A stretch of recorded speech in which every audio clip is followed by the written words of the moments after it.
What's going on, everyone? It's Gazdi here, and today we are reacting to the scariest Snapchats ever. Let's do this. Snapchat has become a staple in today's social media world. It's a convenient way to contact friends and keep in touch with people. But as we've seen over and over on this channel, there can be a few privacy concerns if you're not careful. Let's just jump right into it and look at 3 disturbing snaps people have received and their Okay. backstories. Bedroom window. For the sake of the person who sent me this, I'll refer to her as Maria. Maria has an Instagram account with 5,000 followers, which is a decent amount, and so she gets a good amount of attention on her profile from men. Okay. Maria has a boyfriend who has not appeared in any pictures of hers on her Instagram. Maria also had her Snapchat username in her Instagram bio, something a lot of people do to allow their acquaintances and friends to add them on the app with ease. This can also open the door to unwanted contact, though. Although she didn't add everybody back who added her on Snap, she at one point had her privacy settings set to allow all people to send her messages and snaps, even people she didn't add back. See? That's why you always be careful. Always be careful. So, somewhat often she'd receive messages and snaps from random guys, usually guys that followed her on Instagram. In her words, often older and creepy looking. But according to her, even younger guys managed to look creepy by taking weird angled selfies in dark rooms. Usually the snaps were pretty harmless like this, but one day she received a snap that would lead to her getting the police involved. Maria lives with her family, but often stays at her boyfriend's first floor apartment.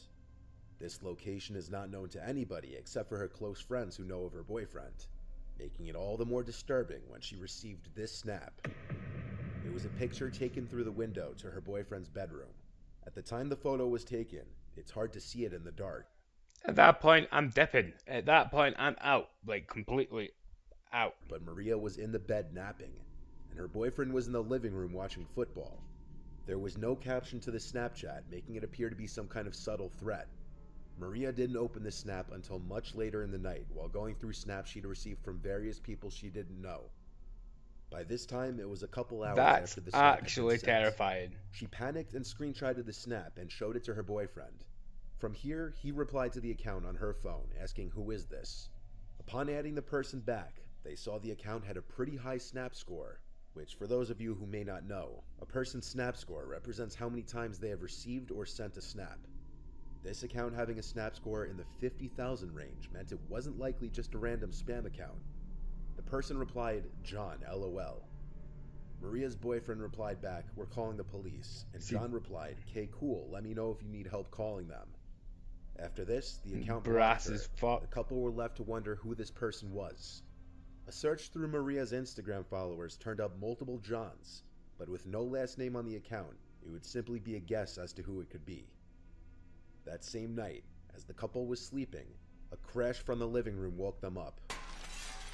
As Maria's boyfriend ran to check the source of the noise, he found it was the dining room window, which had been shattered, and on the floor was a house brick, presumed to have been taken from a house being renovated down the block. If the couple didn't have a case before, they definitely did now, and they Yep. called 911 to report the incident. Now that a police report had been made, police would subpoena Snapchat for information on this person's account in hopes to locate the person. The couple was assigned a detective to their case who was supposed to help in identifying the mystery person. However, as the days turned into weeks, little to no information was given. It did become apparent, however, that the Snapchat account had been either deleted or banned because it no longer came up under search results. Currently, Maria and her boyfriend have no idea who this person was, and any thought of it being a prank by a friend was out the window when their window was literally shattered by a brick. It can boil down to a stalker being jealous of her boyfriend, but this would also mean that Maria was followed See, to her some boyfriend's people are house, actually and that the insane. perpetrator would know where she lives as well. Luckily, with security cameras becoming more prevalent on houses, these kinds of crimes are becoming more difficult to get away with. But in cases like this, where there's an absence of any cameras, unfortunately people may still be able to pull these kinds of crimes off. I actually want to know in the comments, what would you guys do in a situation like this? Because I honestly don't know. I have no idea what I would do.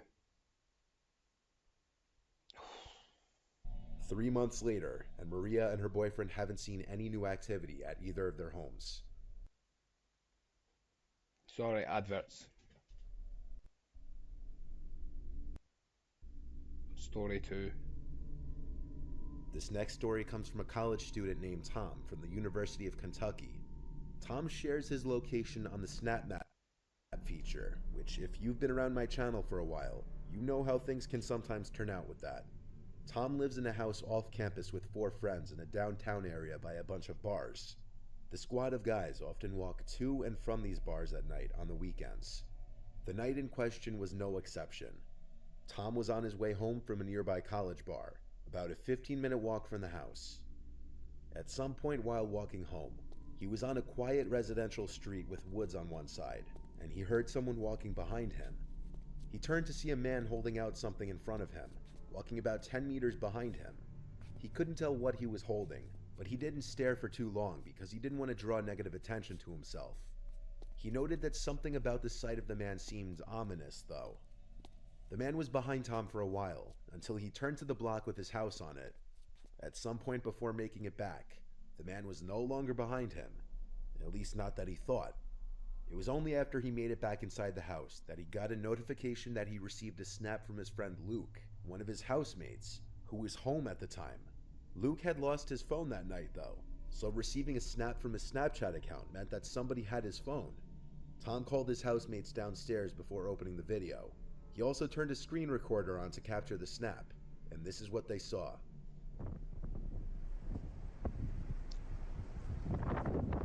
Him. They were recording him. Nah. No. No, no, no, no, no.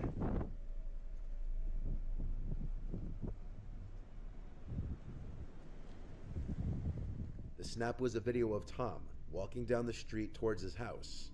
It was the man he had seen walking behind him, and what he was holding out in front of him was apparently Luke's phone.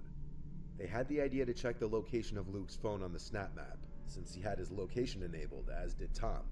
The location of his Bitmoji was last updated 9 minutes ago, and its location was right on top of their house. So the 3 guys who were currently home ran around the entire property with all the outside lights on to light up the area. They didn't find the man with the phone, but oddly enough, Luke's Bitmoji moved just a tad as it updated again, yet it was still on top of the house, meaning whoever had the phone had to be somewhere that they were overlooking. After a while, the guys thought to lock the phone using the Find My iPhone feature, and then have it play a sound. When they did this, they were confused to hear the beeping sound of the phone coming from inside the house, followed by stomping of someone's shoes and the front door slamming shut. Luke's beeping phone was still inside the house, but instead of going straight for that, the 3 guys ran outside to chase after whoever just ran out the front door. By the time they made it out onto the street, they had no idea which way the person went. They were out of sight and they could have been hiding anywhere. Nah. After checking the neighbors' yards, the guys went back inside to retrieve Luke's beeping phone, and Tom claims they found it right in the pantry closet, meaning the man was hiding in there for however long. At first, one could have maybe assumed that the person who had the phone was trying to return it, until it was discovered that that person was literally hiding in their house. Assuming all the details in the story are true, if I had to guess, the man who had stolen Luke's phone knew who he was somehow and was following Tom through his SnapMap Bitmoji location all the way up to their house. There are some missing details though, like how the phone was stolen, what the method of entry to the house was, and if Luke and the rest of the guys in the house had any sort of enemies or people out to get them. No police action was taken apparently. Okay. In 2015, an Australian Redditor with username Skinna555 took 3 Snapchat videos of his parents' exotic birds and put them on a Snapchat story. What followed next That's a beautiful was downright bird. disturbing. Beautiful Skinna little and his birdie. girlfriend recently moved into his childhood home with his parents while their own house was That's a being built. creepy ass house. Skinna's parents owned 3 Australian parrots, and one night while he was home alone, he uploaded 3 Snapchat stories showing off the birds, since many people always asked about the birds. Right, so the first one of my parents' little birds is this little guy. It is little Leo. He's a cockatiel. The second little bird of my parents is a rainbow lorikeet. His name is Oliver. There he is. Oliver. And here I am with my good little mate, Puffin. About 15 minutes after uploading the videos to his story, Skinna receives a text from one of his friends. And at the bottom of it, it says, "By the way, what was that in the window behind you in the last one?" So after seeing this text, he went to rewatch the clips a couple of times and opened them on his computer to get a larger and clearer view of the videos. See, I thought I In the see last something in the snap, it background. almost appears as if someone is at the door, looking in with their hands cupped against it. But it's hard to say for sure because of how briefly the door is in the frame. But whatever it was not in the first snap when that same door was in full frame. Skinner was home alone at the time, and to add to the mystery, that door led to the backyard, which was only accessible through a single gate which had been locked. The theory that it might have been a reflection doesn't hold up, because the sliding glass door was half open, and all that stood between the figure and the inside of the room was the fly screen door, which would not have been able to cast any reflections. Whatever was at that door moved in the matter of seconds that passed between the first and third snap. When Skinner was a young child, around 10, he started to commonly experience sleep paralysis, which could get so intense that he'd find himself often not being able to breathe for short periods of That's time. terrifying. And this led to a fear of sleeping for him.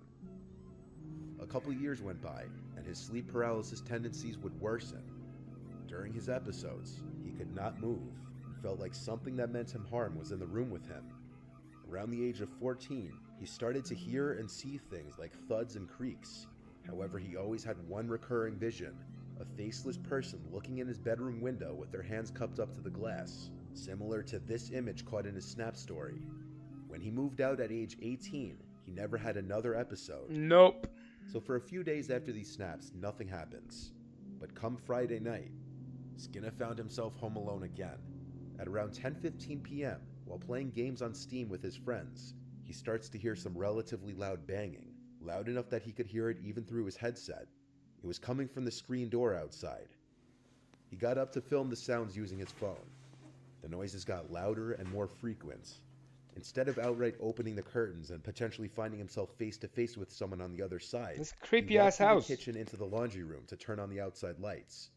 Like I mentioned earlier, there's only one entry and exit to the backyard, the left side of the house through a locked gate. So with the back lights now on, he went over to a window that looks out to that one exit of the backyard. While waiting and expecting to see someone rushing out of the yard, a loud noise can be heard from outside on the opposite side of the house. What the fuck?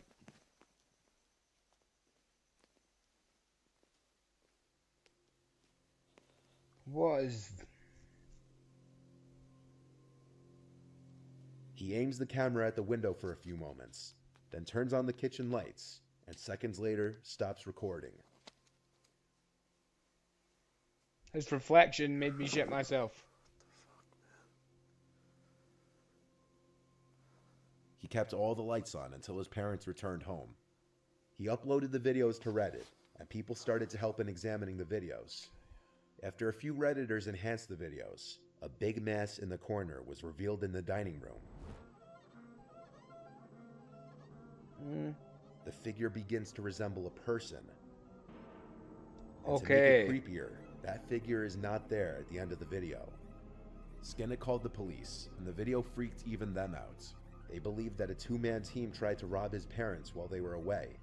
Theoretically, when one would-be robber broke in and realized Skinner was home, the second one tried to make noise to lure him inside. And when it didn't work, he snuck out and escaped. Skinner doesn't entirely trust this theory, mainly because all the doors and windows were locked from the inside when they came in.